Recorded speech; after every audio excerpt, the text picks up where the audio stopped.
Graça e paz, meus amados irmãos internautas do canal Uma Visão Além. Esse que fala convosco é o pastor José Freire. Vamos à oração do dia de hoje, mas logo em seguida nós teremos uma palavra sobre a unidade do corpo de Cristo, escrito lá em 2 Coríntios, capítulo 13, verso 13, que diz, a graça do Senhor Jesus Cristo e o amor de Deus e a comunhão do Espírito Santo sejam com todos vós. Andemos e oremos e logo em seguida a palavra. Santíssimo Deus, maravilhoso Pai, nos reunimos na Tua presença mais uma vez para glorificarmos o Seu santíssimo nome, para rendermos glória que lhe é devida, Senhor. Pois toda honra, toda glória e todo o louvor Te pertencem.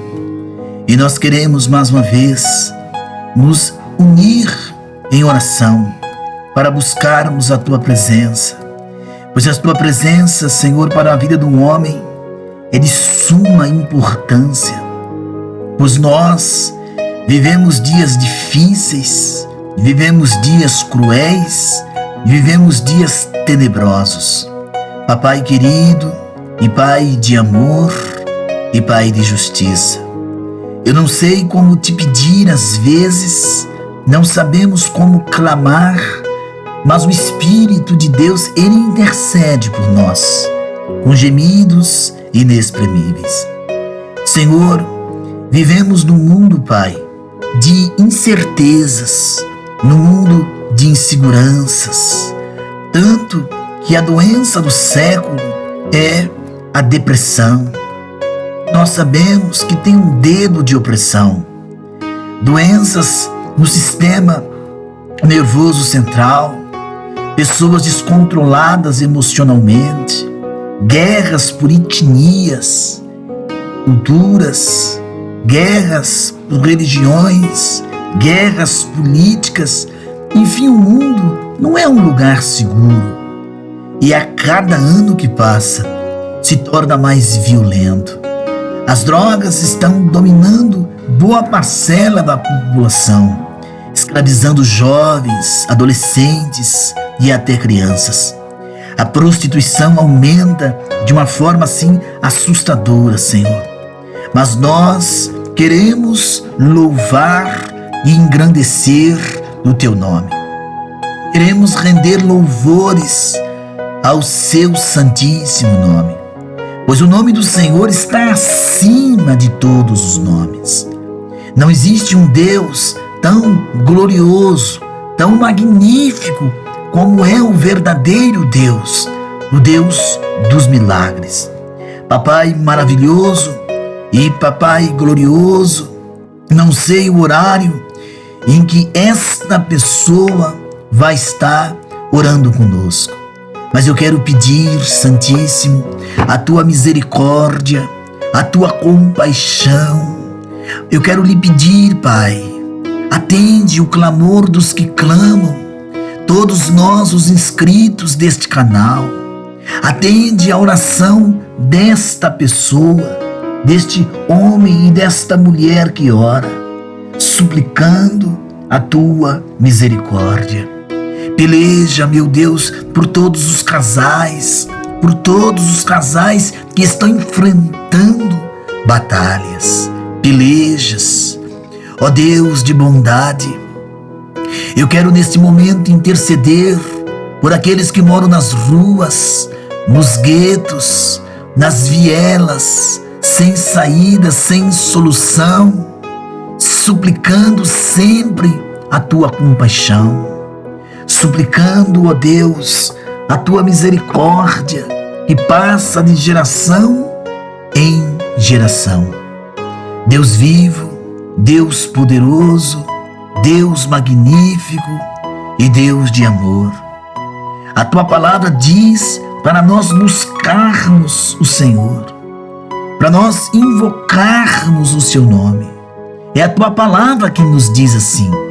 É a Tua palavra que nos ensina a buscar o Senhor enquanto podemos achá-lo, para nós invocarmos o Seu nome enquanto o Senhor está perto. Mas nesse instante, tem gente chorando porque suas lutas são terríveis, mães que choram neste momento, pais que choram por seus filhos neste momento, maridos e esposas em guerras, se divorciando, traindo-se mutuamente. São guerras terríveis, as batalhas não é brincadeira. O inimigo santíssimo tem destruído casais, tem destruído vidas. Então, neste momento, eu intercedo pelos casais, pelos filhos, pelos noivos. Oh Deus tremendo, liberta este homem das amarras, das correntes, dos ferrolhos.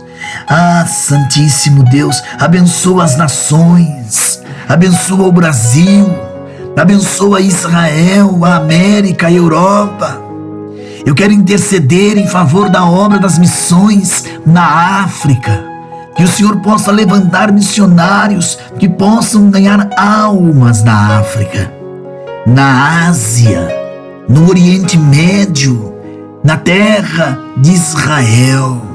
Apresentamos também a Ásia, mas ali também a Oceania, onde está a Austrália, a Nova Zelândia, onde tem vidas preciosas. As Américas, a Europa também.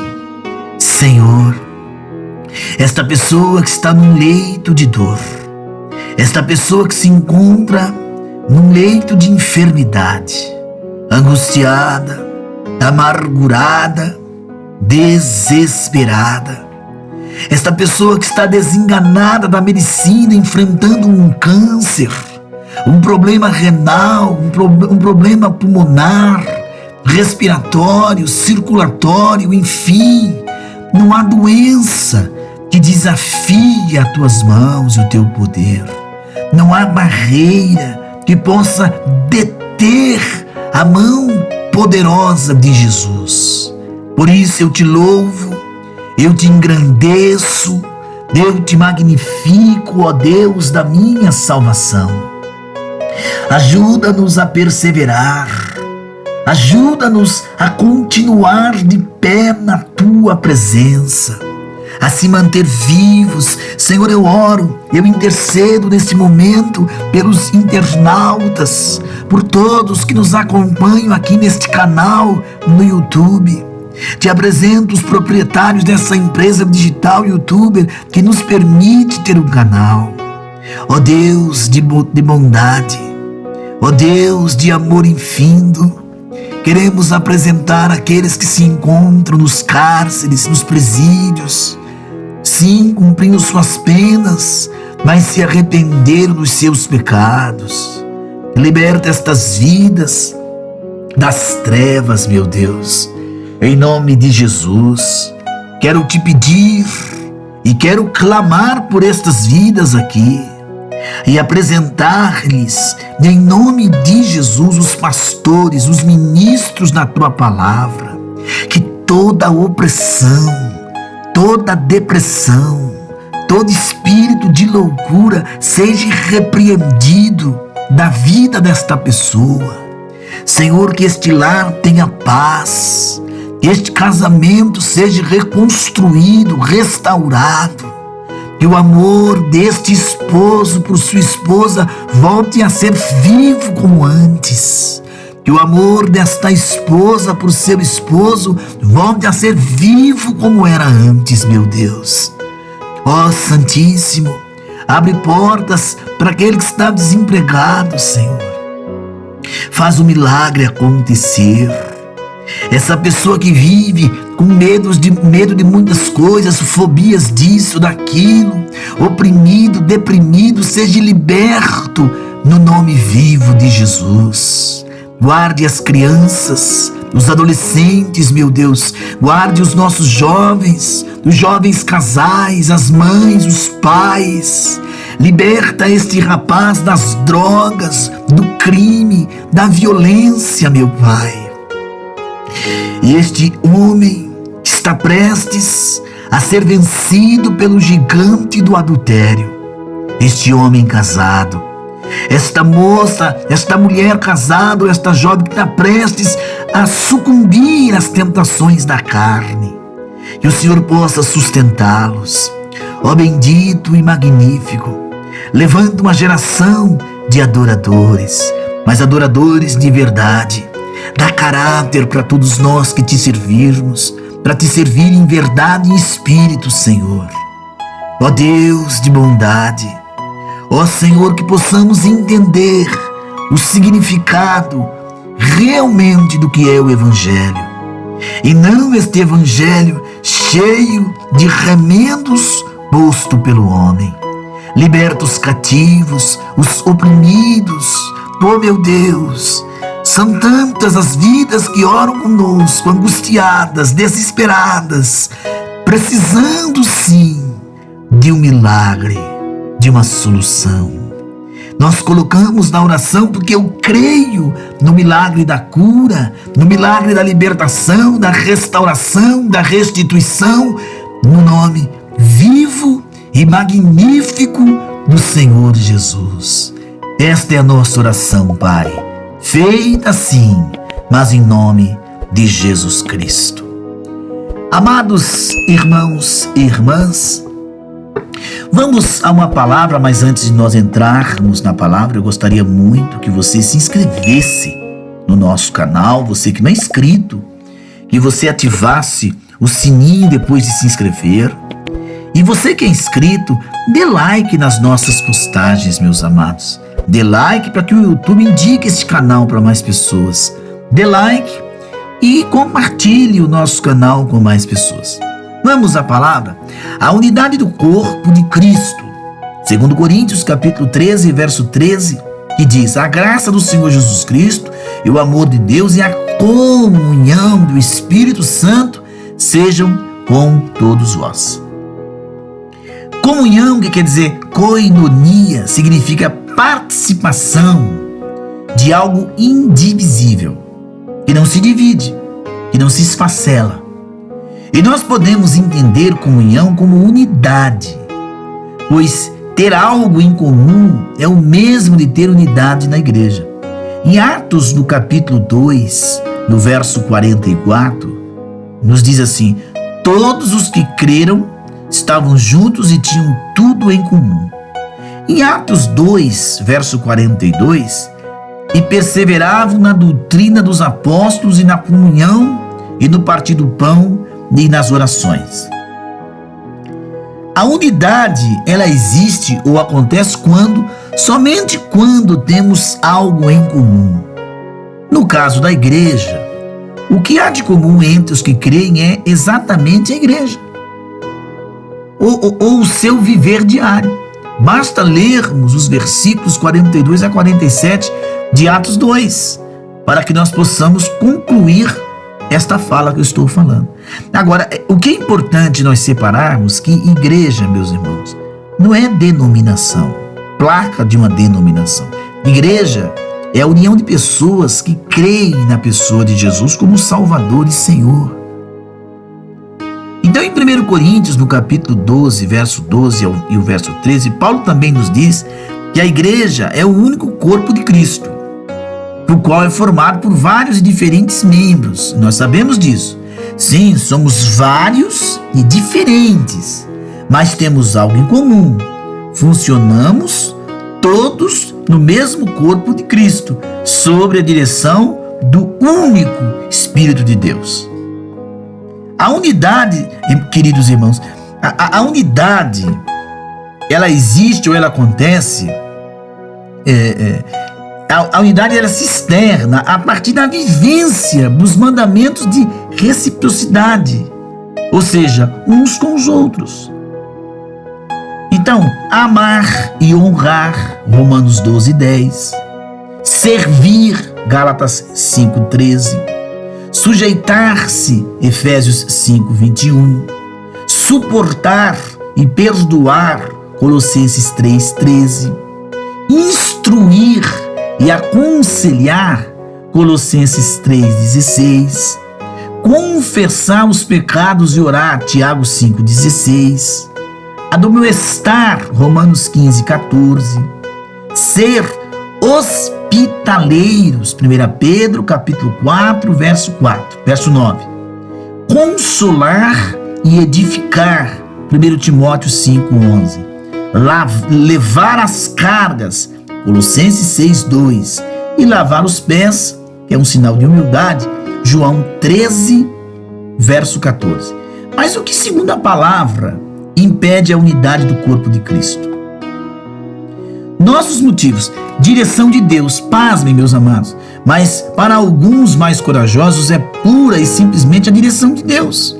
Mesmo que isso vá contra todos os princípios divinos da própria palavra de Deus, como há tempo para tudo, e isto é bíblico, então para estes agora é tempo de não comungar, de ficar de longe, de não se comprometer muito e etc.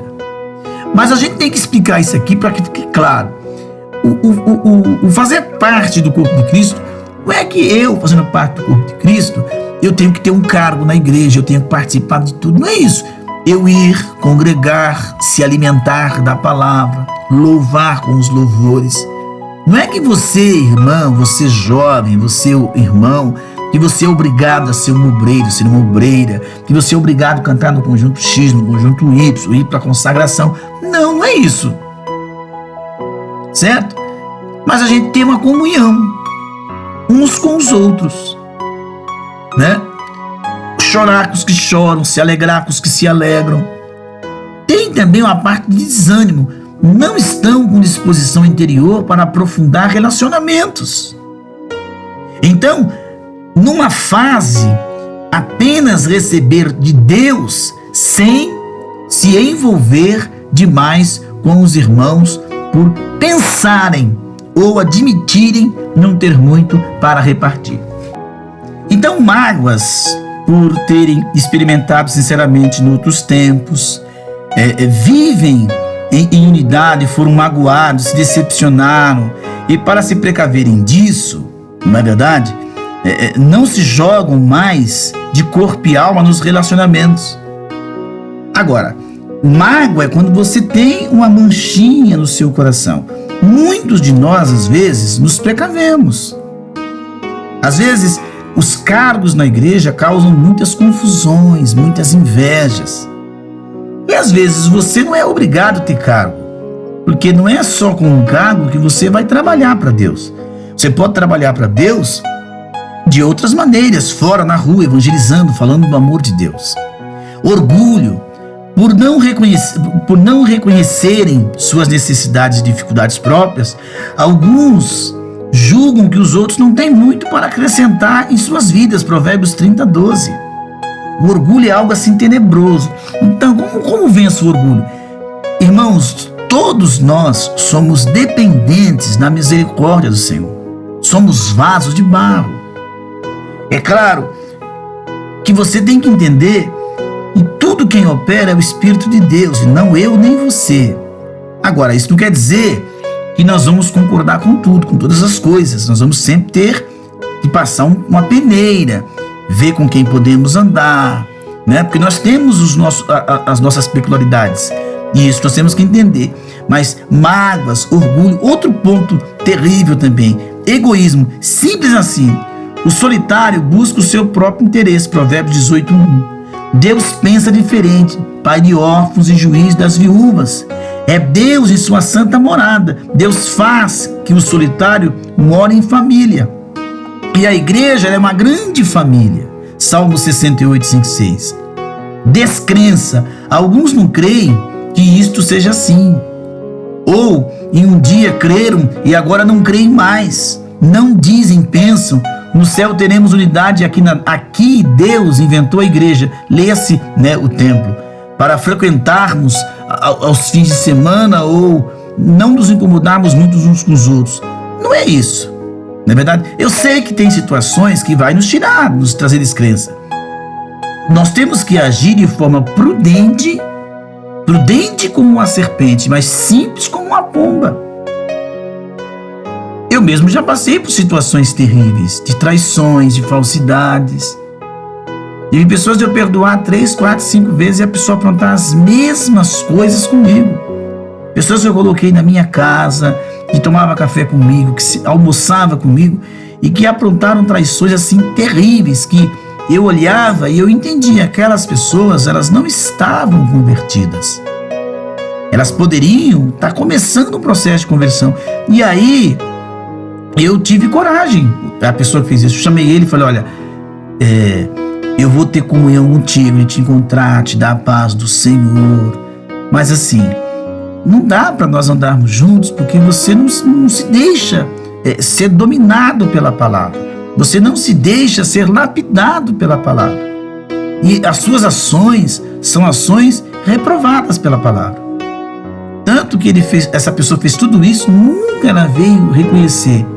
E depois ela continuou aprontando com mais pessoas. Aí eu vi que realmente ali nós tínhamos que orar para que Deus tratasse. Mas eu dei muitas oportunidades. Então, simples como uma pomba, mas prudente. Qual é os motivos, segundo Deus? Vejamos agora na palavra o real motivo pela falta da unidade. A graça do Senhor Jesus e o amor de Deus e a comunhão do Espírito Santo sejam com todos vós, segundo Coríntios 13:13.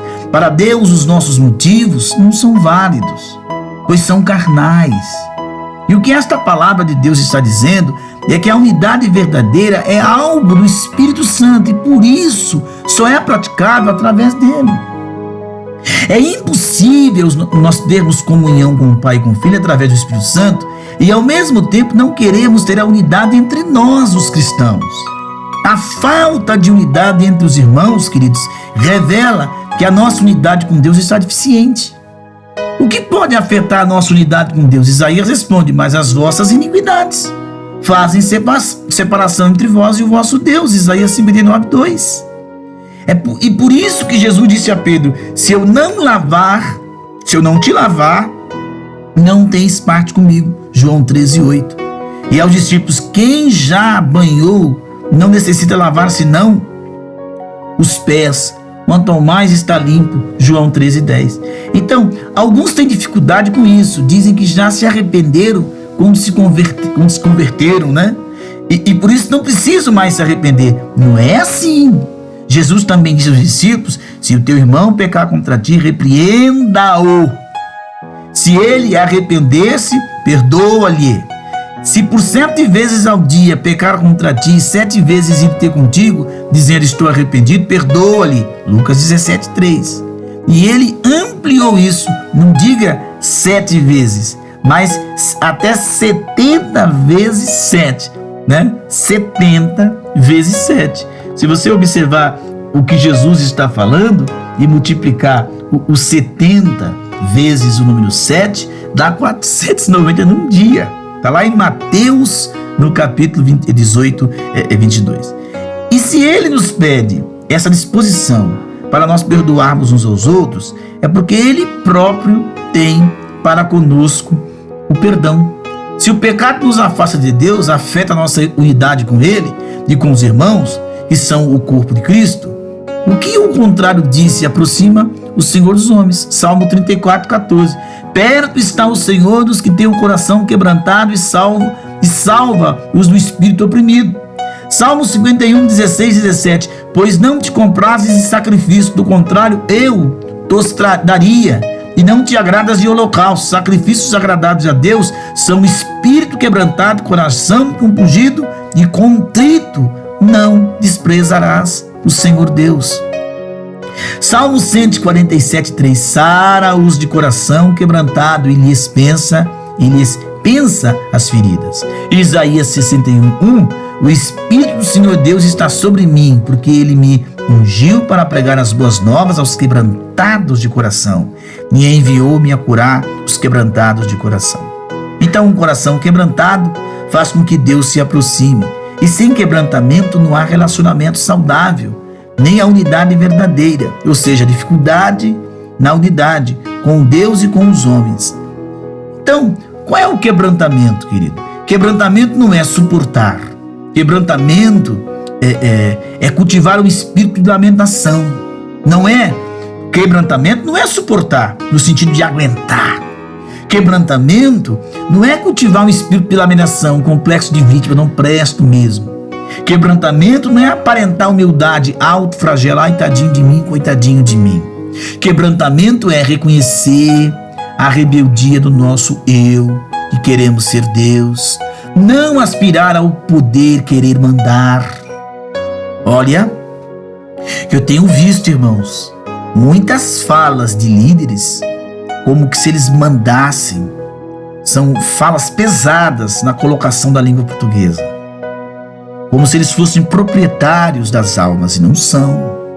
Quebrantamento não é sair do centro. Quebrantamento é sair do centro da atenção, porque o centro da atenção é Cristo. Negar o nosso eu, sabe? Quebrantamento é admitir a interrupção, a intervenção de Deus em nossas vidas. Então, o quebrantamento que nós estamos falando, jamais para a glória de Deus. Fazer reparações, acertar as coisas, restituir, orientadas pelo Espírito de Deus. Condoer-se com as necessidades dos outros, agir para repará-las e supri-las. E por fim, quebrantar-se, queridos, é deixar-se vencer. Convém que Cristo cresça e que nós diminuamos, disse João Batista. Convém que outra vença e seja quebrantado. Eu me deixe vencer, diz o Senhor. A Bíblia diz: ai do homem que confia no homem. Jeremias 17. Então o nosso quebrantamento é o que vai gerar a unidade com Deus e com os irmãos. Eu sei que nos arrependemos de nossas imundícies para sermos lavados por Jesus de todos os motivos carnais para a falta da unidade da igreja. E busquemos o enchimento do Espírito de Deus e a sua comunhão para nos revestirmos do poder que nos capacita a vivermos a vida que agrada e glorifica a Deus. E então o mundo verá a glória em nós, a glória de Deus em nós, e crerá que Deus enviou Jesus.